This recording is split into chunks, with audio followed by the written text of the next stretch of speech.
This is Master Wong Leung, one of the world's leading authorities on Wing Chun Kung Fu. He is also recognized within the Hong Kong martial arts community as being the late Bruce Lee's foremost instructor under the guidance of Grandmaster Yip Man. The sequence of simple hand patterns being performed here, although appearing rather gentle and harmless at first glance, are the seeds of an ingenious system of combat containing some of the deadliest close-range fighting techniques ever devised. Wing Chun, based on the principles of both physics and human anatomy, has been proven as one of the most practical forms of self-defense to date.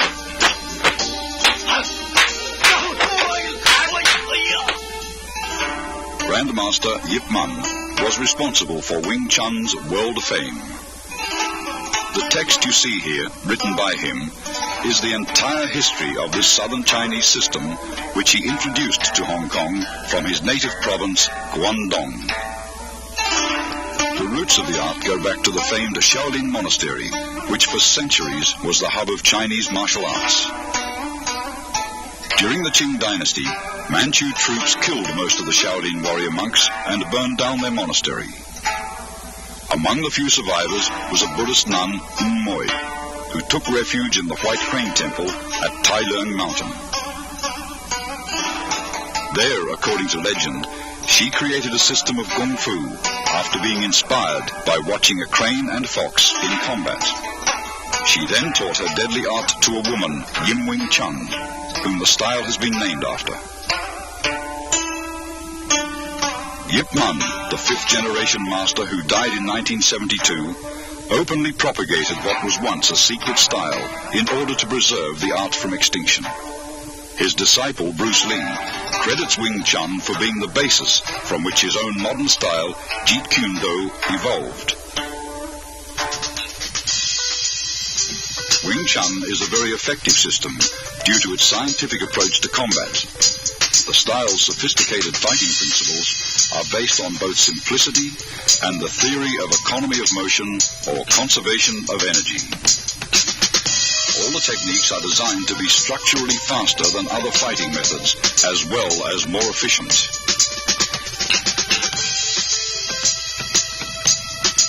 An imaginary line running down the middle of the body, called the center line, is the basis of Wing Chun fighting theory. Its path is determined by crossing the wrists while extending the arms first down, then up. This movement is found in the beginning of all three Wing Chun forms. Many of the vulnerable points of the human body are located along the center line.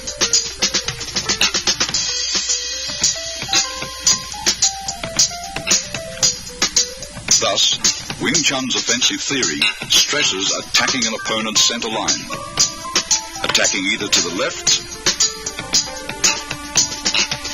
or right of his center line. Your force will be dissipated if he rolls with the blow. Attack his center line, and he must absorb the strike's full impact.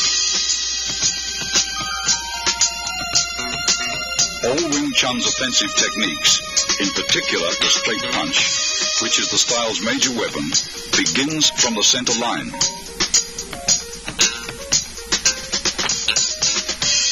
Notice your fists travel along the same path which is perpendicular to the center line.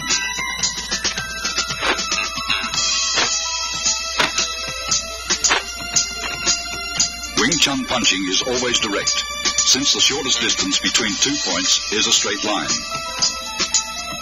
Your fist originates at your center line and is delivered directly to his center line. In general, your opponent's nose is the target.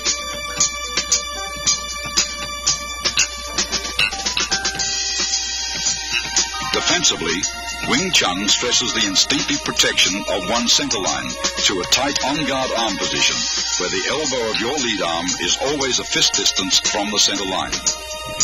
Never is the elbow out, since you are left exposed. Though your arm moves to block, your elbow remains a fixed axis.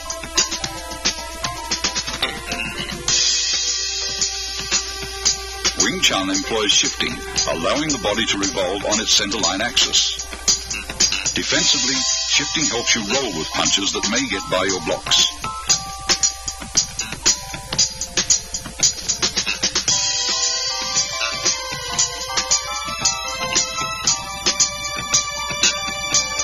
Offensively, shifting creates various angles for attacks that will subtly penetrate an opponent's defenses.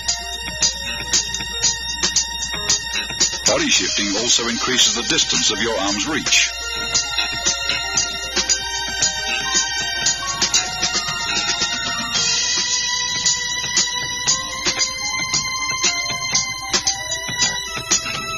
Shifting quickly magnifies punching power, since tremendous force is generated from sudden torque in the waist and hips.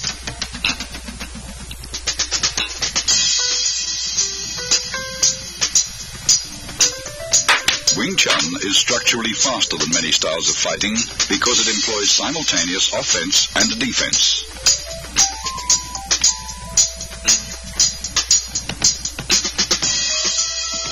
Block and attack should not be separated into two motions. Wing Chun's block and attack is executed in one motion. After striking out, the fist automatically blocks when retracted.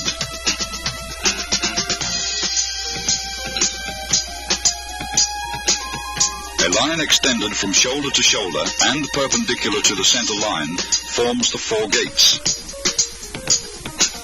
Wing Chun's defensive system trains one to employ various blocks to protect each of the four gates. Here, Master Wong protects his upper right gate as he blocks and punches in a single motion.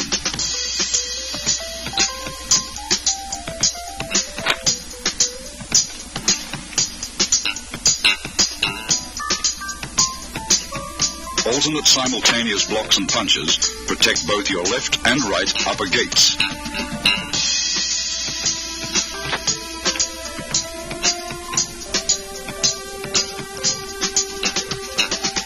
Observe how body shifting is coordinated with both the blocks and strikes.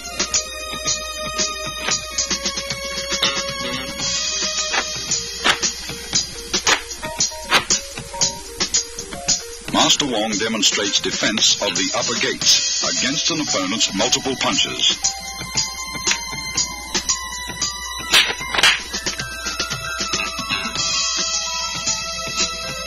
Similarly, both left and right lower gates may also be protected with simultaneous alternate blocks and chops.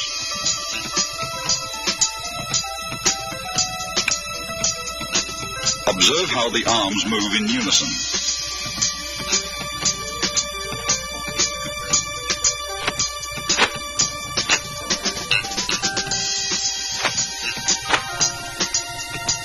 Here, defending his left and right lower gates, he simultaneously strikes with a right chop, then a left punch.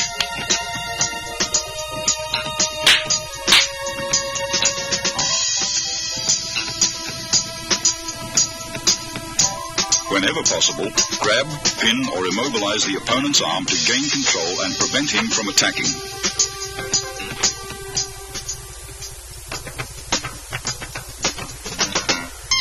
In accordance with the theory of economy of motion, Wing Chun hand techniques defend and block at the same time and are delivered in a bursting series of straight rapid-fire attacks.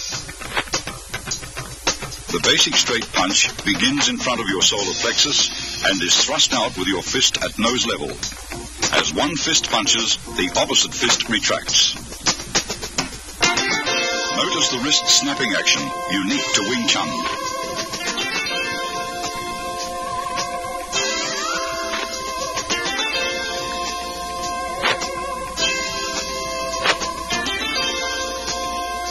This unusual movement permits you to both deflect and punch with the same hand simultaneously.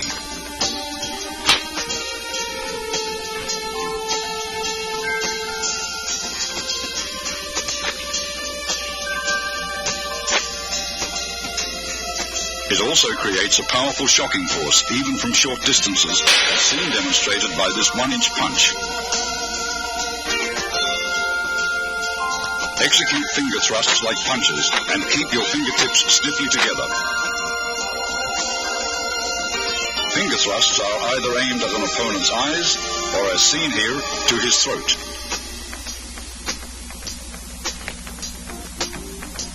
When employing palm thrusts, use the palm heel as a weapon. Palm thrusts directed under an opponent's nose are very effective.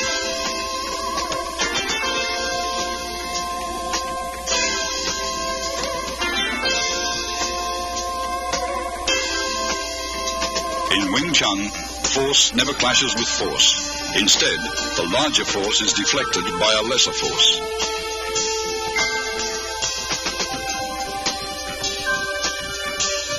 Tan Sao employs the thumb side of your forearm to block.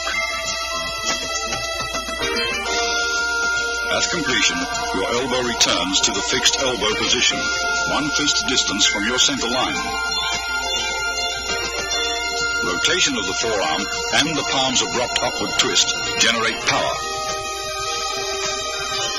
Blocking power is enhanced by twisting your torso while shifting.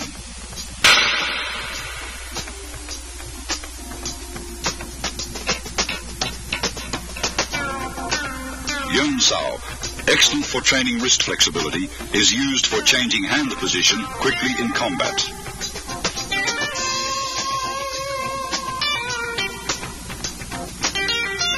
It is executed by a relaxed rotation of the hand around the wrist.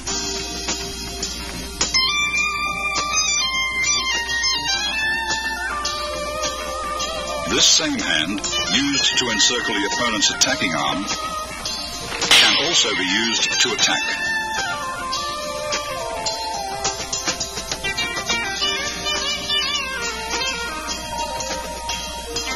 Wu Sao employs either your palm or edge of the hand to block. Upon completion, your hand is in a prayer-like position in front of your chest. Wu Sao is the rear guard hand position employed when an opponent's punch penetrates your forward defenses.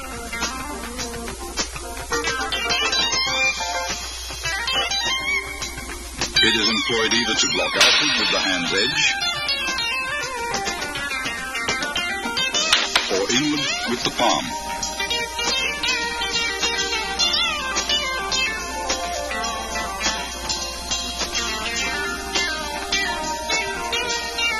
Bok Sao employs the inside of your wrist to block.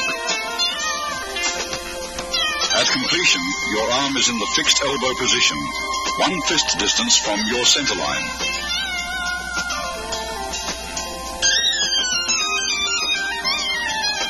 Bok Sao is important in sticking hands practice.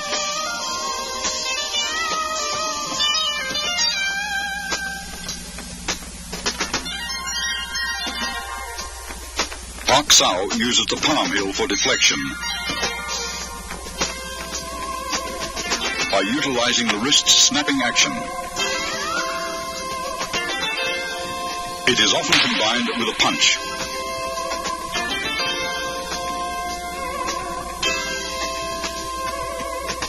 Jum Sao is an oblique downward chopping motion that employs the hand edge or forearm to block.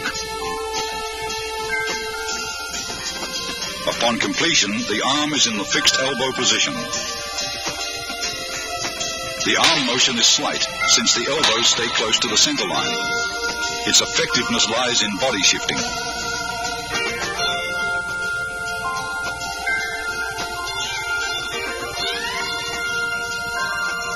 Gan Sao employs the forearm to block low-level and groin attacks by combining both the hinge action of your elbow and body shifting.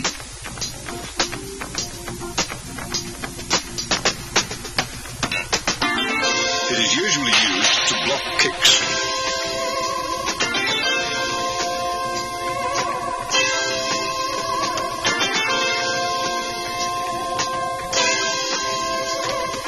Wong Sao is unusual, since it deviates from the fixed elbow position. It is performed by a rolling motion of the forearm, which is the blocking surface. Coordination with torso rotation is important in Bong Sao.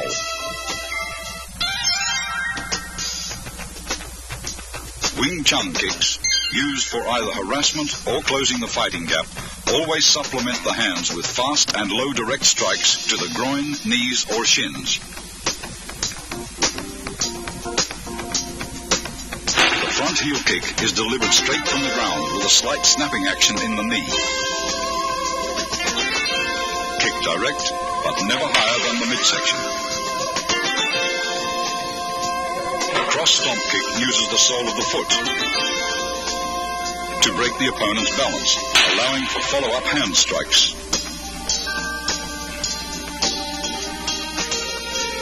The low side kick is for stomping down with the heel or sole of the foot.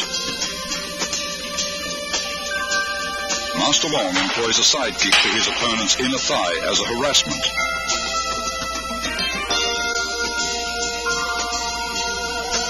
This is a cross stomp kick to side kick combination.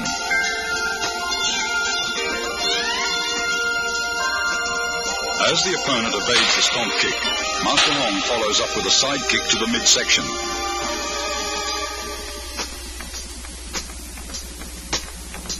This is a front kick and leg trip combination.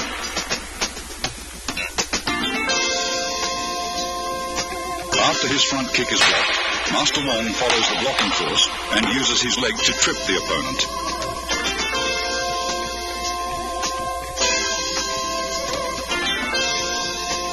Wing Chun's basic stance is shoulder width or a bit wider. Knees are slightly bent. This natural fighting stance affords both stability and mobility. You should be coiled, ready to burst into an attacking or retreating opponent. Advances and withdrawals are performed by a short shuffling motion of the feet, somewhat like the Western fencing shuffle, where you remain in the same stance throughout.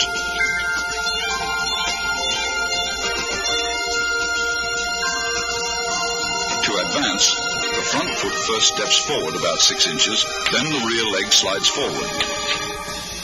To retreat, the rear leg steps backwards, then the front leg follows suit. When advancing, spring off the rear leg. When retreating, spring off the front leg.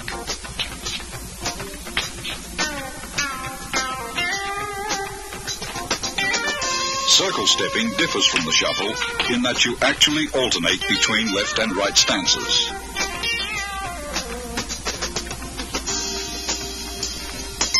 To advance, your rear foot slides forward using a circular motion, while the other foot slides up into a natural stance position.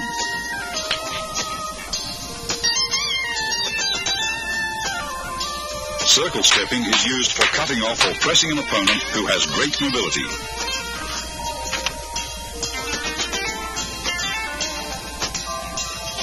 A wall bag filled with dried beans or sand is an essential training aid for developing power.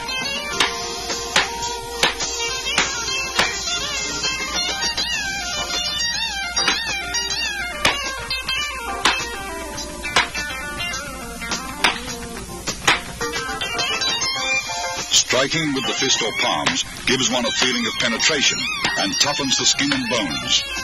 Train slowly and gradually.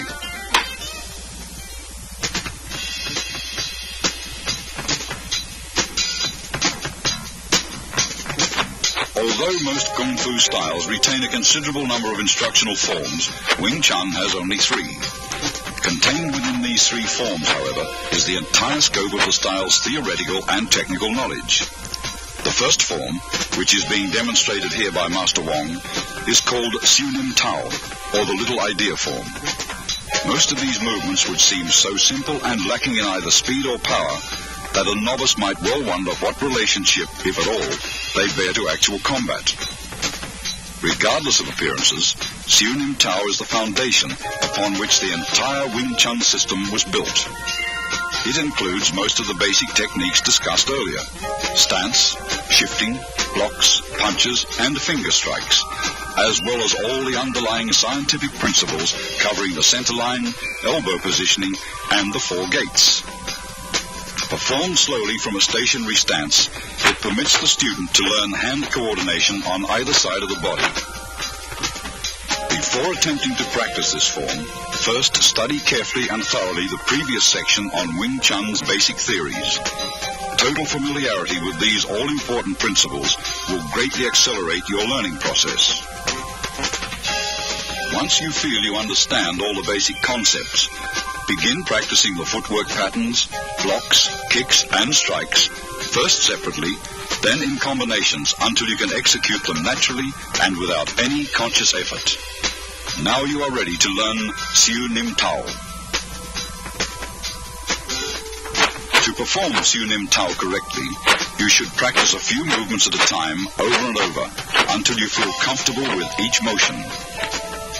Continue on to the next set of movements only when you've absorbed completely the movements of the previous set. After having learned all the movements and in order to test your ability, try to run through the entire form in unison with Master Wong. If you succeed in accomplishing this without any hesitations or stops, proceed to the following sections on form applications. Remember, when practicing techniques with a partner, be careful not to injure him or her. Always exercise control. Once you've mastered the basic theories, basic techniques, Siu Nim Tao, and its applications, you're ready to advance to the next stage, or Chi Sao.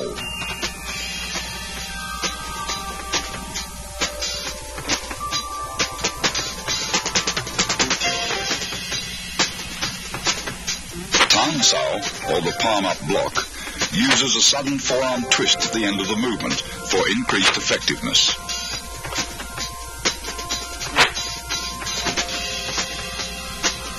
Tan Sao is combined with a simultaneous punch.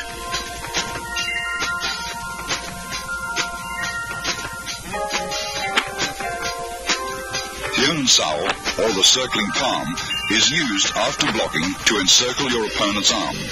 It utilizes one hand for both blocks and attacks. After encircling the opponent's arm, a palm thrust follows naturally. Pak Sao, or the palm slap, is effective for upper gate defense. It is best combined with a head slip or body dodge. The downward palm block is used against attacks to the lower gate.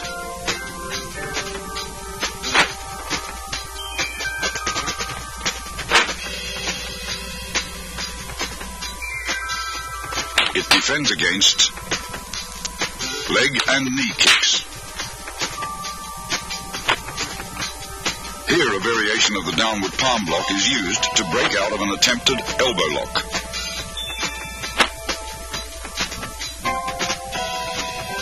A shoulder and forearm shrug can repel an attacker.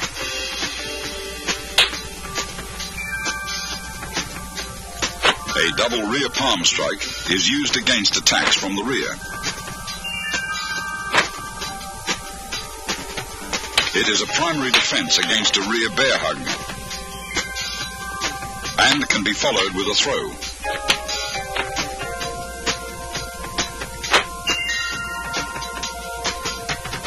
The double knife-edge chop can be adapted for practical application.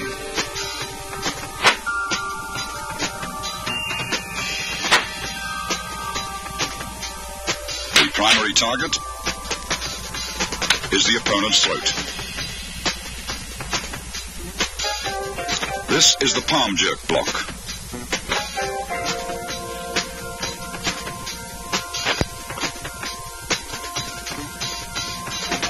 A sudden jerk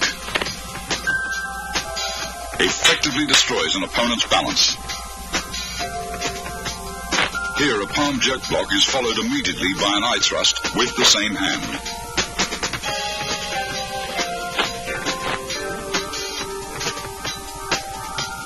The palm jerk pulls the opponent into the strike. A high wrist block to low palm block demonstrates how both blocks and strikes can be done with the same arm. A punch may be immediately transformed into a block, or vice versa, a block may be transformed into a punch. Gan Sao, or the low block, is used for defense of the lower gates and can be combined with an attack.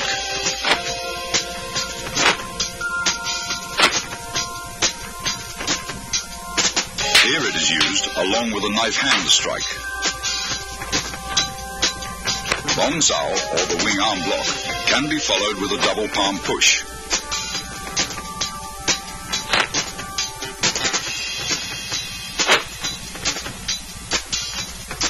Master Wong blocks, then pushes his opponent.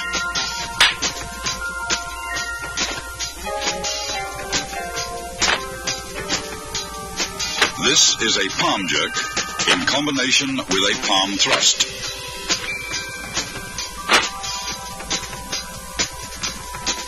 A palm thrust to the throat after a palm jerk breaks your opponent's grab.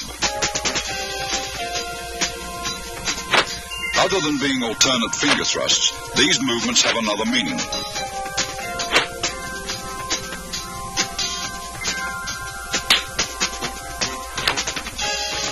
They can be utilized for breaking out of a grab. After the break, they may also be used to strike.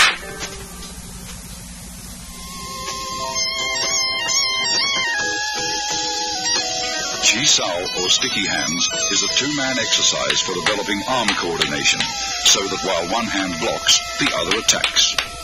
It also promotes tremendous sensitivity in the arms, thereby allowing one to instinctively determine the direction of an opponent's force and develop the quick reflexes needed to direct that force with a minimum of effort.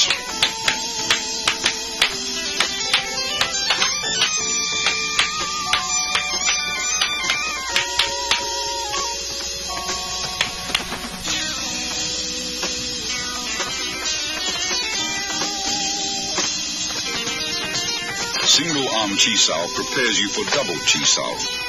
Since only one arm is used, you may concentrate on proper arm position and feeling the opponent's flow of force. Tan Sao, a low palm thrust, and Bong Sao comprise the movements executed by partner A.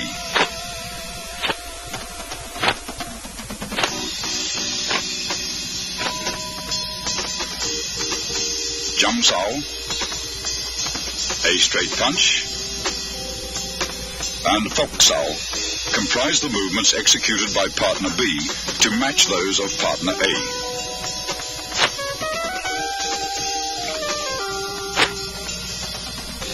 Partner B's Fok Sao rests on A's Tan Sao. Partner A's Tan Sao converts to a low palm thrust, which is blocked by B's Jum Sao. Partner A's Tan Sao changes to a Bong Sao to block B's straight punch. Both partners perform these movements in response to each other's complementary techniques with a firm yet relaxed flow of force.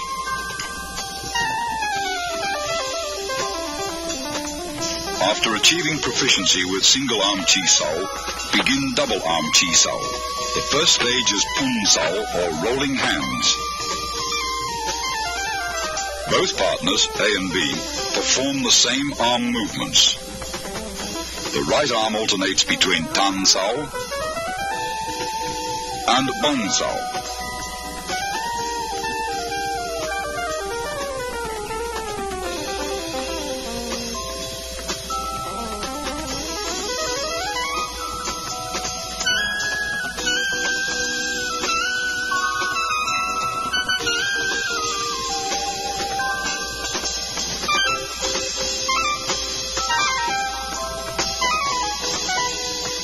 The left arm remains in a Fok Sao position, which in turn alternates from a high to a low position.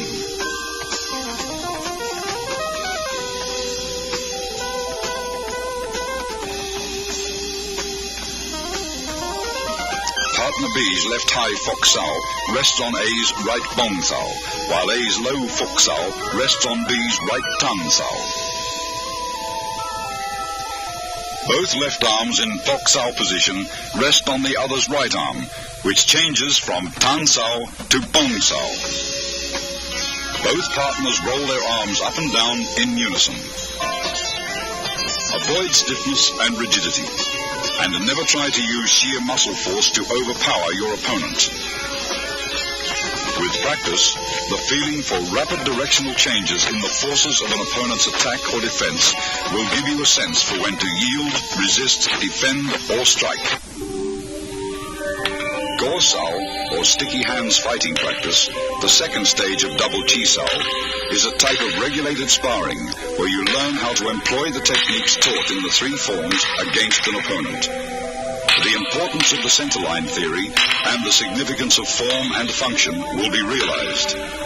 If you expose your centerline either by failing to maintain the fixed elbow position or if your blocks deviate too much, the opponent's attacks will penetrate. You will get hit. Go sao hones your fighting techniques so you can react with a different combination of basic blocks and attacks in a free-flow exchange of techniques when the opponent's movements are unpredictable. This liberates you from formal fixed patterns of fighting. You learn to discard all the rules, to adapt and express techniques naturally and spontaneously in the here-now of Go sao practices. Here are some examples. Disengaging is for releasing your arm from an opponent's blocking arm. The pressure from your block enables your opponent to disengage and punch. With proper sensitivity, as he disengages, your arm flows forward to punch him first. This continuous flow of energy through your arms is compared with water. Water seeks the path of least resistance. When practicing, be like water. Avoid the strong and attack the weak. A constant forward pressure towards your opponent's centerline is the secret to Go sao.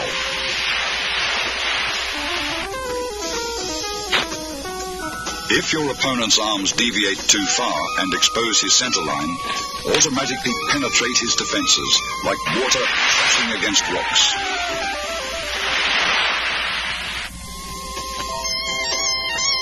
As Master Wong detects his opponent's right tan sao has deviated too far from the centerline, his left fok sao changes into a punch to the opponent's solar plexus. Detecting Master Wong's forward force, his opponent blocks and traps his arms.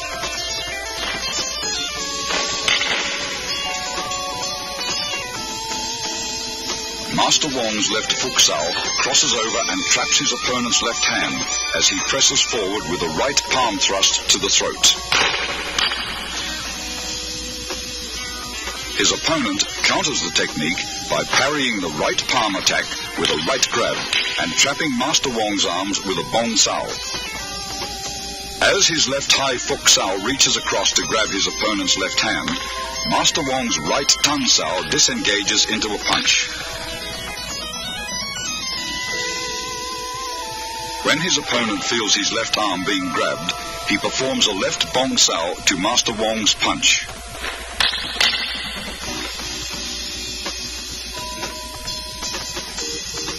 Master Wong's pak sao blocks his opponent's left arm, and he slips in with a low palm strike. The opponent employs body shifting by pivoting to the right and dissolves Wong's forward rush as soon as he feels Wong's body advancing.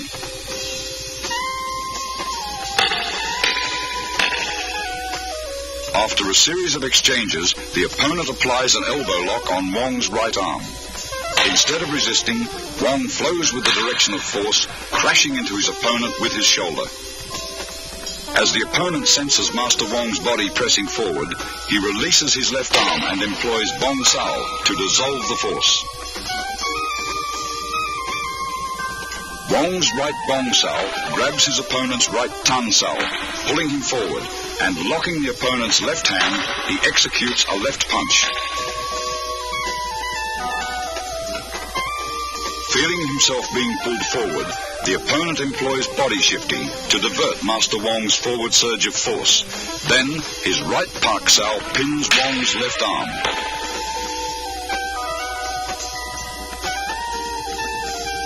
Sensing the opponent is preoccupied with hand techniques, Master Wong suddenly employs a straight heel kick to the midsection. The opponent, alert to both hand and foot attacks, detects Master Wong's kick, sidesteps and delivers an upward palm thrust to the throat. After long practice, you will grasp the meaning of a verse on Chi Sao that states, "Receive what comes, follow what goes, attack when the hand disengages." The zenith of Chi Sao is attained when your sense of touch and reflexes are so keen that you can react effectively, even blindfolded. You will have completed Wing Chun's basic training after having mastered the contents of this tape. The more profound levels of the Wing Chun scientific system of combat, as contained within its second and third instructional forms, are to be covered in the following sequel.